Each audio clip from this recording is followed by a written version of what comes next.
السابق عن أقسام الكلمة. قلنا الكلمة تنقسم إلى اسم وفاعل وحرف. لما تكون كلمة واحدة أي كلمة في اللغة العربية يا إما اسم يا إما فاعل يا إما حرف. هنطلع بعد كده سلمة لفوق شوية وناخد النهارده إيه؟ هناخد لو جاب لي مثلا كلمتين مع بعض، ده بنسميه إيه؟ بنسميه جملة. يبقى الجملة ما كان أو ما دل على كلمتين فأكثر، تمام، بشرط أن تكون جملة مفيدة. موضوعنا النهارده هنتحدث عن الجملة الاسمية. بس قبل ما نبدأ الدرس يا ريت تضغط لايك وتشترك في القناة عشان يوصلك كل جديد. يلا بينا. عندي مثلا هنا النهارده الجملة الاسمية. هنا بيقول لك إيه؟ المدرسة والمدرسة لعبة الطفل، المدرسة جديدة، المدرسة جديدة، تمام؟ فهنا ايه الفرق بين الثلاث امثله دول؟ ايه الفرق بينهم؟ ايه الفرق بين المدرسه لعبة الطفل والمدرسة جديدة؟ اول حاجه المدرسه دي كلمه واحده دلت على معنى في نفسها وليس الجمله، يبقى دي هنقول عليها ايه؟ كلمه دلت على معنى في نفسها وليس الجمله، تمام؟ المثال الثاني المدرسة لعبة الطفل. طب ازاي يا مستر؟ ما هنا اهو كلمة 2 3 فدي جملة، ماشي جملة، بس انت يعني ايه اللخبطة دي؟ يعني ايه المدرسة لعبة الطفل دي؟ ايه الكلام ده؟ طبعا ده كلام ايه؟ ده كلام غير مفيد، كلام غير مفيد. قلنا شرط الجملة أن تكون ايه؟ أن تكون جملة مفيدة أو كلام مفيد. هنا مثلا المدرسة جيدة، بس هي يا مستر اهو المدرسة مالها المدرسة؟ جديدة، فهنا ايه؟ دي هنقول عليها ايه؟ جملة لأن ده ايه؟ كلام مفيد. أنا عرفت إن المدرسة مالها؟ المدرسة جديدة، تمام؟ نيجي بعد كده الجملة الاسمية هي كل جملة مفيدة تبدأ باسم. يبقى أي جملة تبدأ باسم دي جملة ايه؟ جملة اسمية، من اسمها كده. جملة اسمية هي الجملة التي تبدأ باسم بشرط أن تكون جملة مفيدة، تمام؟ الجملة الاسمية لها ركنان أساسيين وهما ايه؟ وهما المبتدأ والخبر. يبقى الجملة الاسمية لها ركنان أساسيين مبتدأ وخبر. همثلها لك بمثال بسيط، همثلها مثلا ببيت، مثلا البيت ده، هذا البيت بيثبت على ايه؟ على عمودين، العمود الأول والعمود الثاني. لو عمود في البيت دول وقع ايه هيحصل؟ هينهار البيت. هذا كده بالظبط. الجملة الاسمية لها ركنان أساسيين، أي جملة اسمية لابد لها من هذين الركنين، من هما؟ المبتدأ من ثاني والخبر، تمام؟ طب يا مستر يعني ايه مبتدأ؟ يعني ايه خبر؟ ايه المبتدأ والخبر ده؟ أولاً المبتدأ همثل لك مثال بسيط خالص، المبتدأ هو الذي نبدأ به الجملة أو نبدأ بالكلام، ده اسمه ايه؟ اسمه مبتدأ. المبتدأ هو الاسم الذي تبدأ به الجملة الاسمية كلام. أما الخبر ده بقى عامل زي مين؟ زي المرشد بالظبط أو زي المخبر بالظبط، هو اللي بيخبرني حاجة عن مين؟ عن المبتدأ، أو هو ايه؟ يعني دايماً الخبر ده إن هو بيفتن، زي ايه؟ اللي بيفتن عن مين؟ بيفتن عن المبتدأ، اللي يقول مثلا ايه؟ يقول عنه اي حاجه، او بيفتن عن ايه؟ عن الموظف، تمام كده؟ الجمله الاسميه لها ركنان اساسيين لابد منهما، هما المبتدأ من ثاني والخبر، تمام؟ طب الخبر قلنا هو الكلمه التي تخبرني عن المبتدأ، تمام؟ بعد كده الخبر له شروط مهمه جدا تعرفها، اللي هو خبر مفرد. اول شرط عندي الخبر مفرد لازم يكون كلمه واحده، الخبر مفرد. بعد كده هناخد الخبر الجمله، بس مش دلوقتي طبعا. احنا دلوقتي بنتكلم عن خبر مفرد وليس فعلا، ما يكونش فاعل، تمام؟ خبر مفرد ولا ياتي به ال غالبا، يعني غالبا مش بيجي معاه ايه؟ مش بيجي معاه ال. نيجي بعد كده الامثله. هنا مثلا بيقول لك ايه؟ الطالب مجتهد. يا ترى الجمله دي اسميه ولا فعليه؟ انت ببساطه خالص هتحط خط عند اول كلمه وتسالها الطالب ده اسم ولا فاعل؟ الطالب ده اسم، من علامه الاسم ايه؟ ايه علامه الاسم هنا؟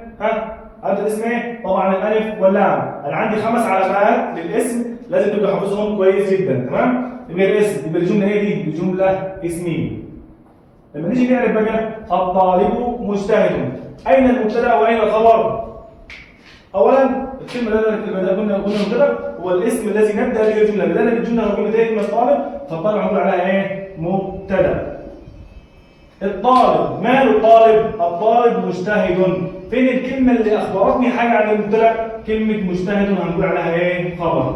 وأنت ببساطة خالص دايماً المفيد المبتدأ حط بعديه كلمة إيه؟ كلمة ماله أو مالها أو مالهم، تمام؟ الطالب ماله؟ الطالب مجتهد، خبر مرفوع علامة رفعه الضمة. يبقى علامة إعراب المبتدأ والخبر دائماً مرفوع وعلامة رفعه الضمة إذا كان مفرد. حلو. المثال اللي بعده المسلم دائما صادق. بس يا مستر خلاص انا كده فهمت خلاص اهو. ايه البساطه دي؟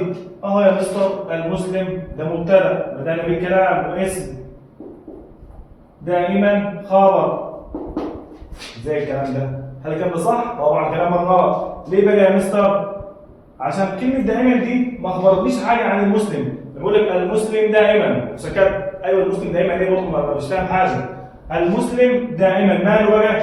صادق. يبقى فين الكلمة اللي اخبرتني حاجة عن المسلم؟ دائما ولا صادق؟ طبعا صادق هي اللي اخبرتني حاجة عن المسلم، وان الخبر ده عامل زي المخبر او زي المرشد اللي بيفتن عن المبتدا. ايه؟ صادق خبر مرفوع علامة رفعه الضمة. صعب المثال ده صعب؟ نيجي المثال اللي بعده أبناء الوطن مجدون. أبناء الوطن مجدون. فين الكلمة اللي بدأت بها الكلام؟ أهي أبناء ده اسم اللي بنقول عليها مبتدأ مرفوع وعلامة رفعه الضمة. أبناء الوطن خبر؟ ما ينفعش طبعا. لما قلت لك أهو أبناء الوطن، هل الوطن أخبرنا حاجة عن أبناء؟ برضه لا. أبناء الوطن برضه مالهم؟ مش عارفين أهو. أبناء الوطن، ما هو أبناء الوطن يا أستاذ؟ أبناء الوطن مجدون. الكلمة اللي أخبرتني حاجة عن المبتدأ كلمة إيه؟ مجدون، وهي خبر مرفوع علامة رفعه الواو لأنه جمع مذكر سالم. نيجي بعد كده المثال اللي بعده بيقول لك إيه؟ القاهرة مدينة عريقة. هنا القاهرة بدأنا بها الكلام فهي يا أستاذ مبتدأ. تمام؟ مبتدأ مرفوع علامة رفعه الضم القاهرة. طب هنا عندي كلمتين اهو مدينة وعريقة. اختار انه فيهم مبتدأ. فعشان ما تلخبطش احنا بنختار الكلمة الأقرب. ليه طيب؟ نختار الكلمة الأقرب لمين؟ للمبتدأ. كلمة ايه؟ كلمة مدينة هتبقى ايه هي الخبر. القاهرة مدينة هي اللي خبر مرفوع علامة رفعه الضمة. طب يا مستر ينفع اقول اهو القاهرة عريقة. تمام ماشي، بس انت قلنا ايه؟ قلنا الخبر بنختار الكلمة الأقرب للمبتدأ. وعريقة هنا هتعرب ايه؟ هتعرب نعت مرفوع. تمام؟ طب بعد كده المثال اللي بعده بيقول لك ايه؟ أنا تلميذ هو ناجح. أنا تلميذ وهو ناجح. أنا ده اسم، ده مبتدأ. ازاي يا مستر؟ ده ضمير. طب احنا لما خدنا قبل كده قلنا الضمائر كلها أسماء. أفكرك بيهم. عندي ضمائر المتكلم أنا ونحن، ضمائر الغائب هو وهي وهو هما وهم وهن، ضمائر المخاطب أنت أنت أنتما أنتم أنتن. تمام؟ أي ضمير من دول بيجرك في أول الجملة بيعرب مبتدأ، ضمير مبني في محل رفع مبتدأ. فهنا أنا هنقول عليها إيه؟ مبتدأ. أنا إيه؟ تلميذ خبر مرفوع علامة رفعه الضمة. هو ناجح هو برضه بضمير غائب، هو ضمير مبني في محل رفع مبتدأ. ناجح خبر مرفوع علامة رفعه الضمة.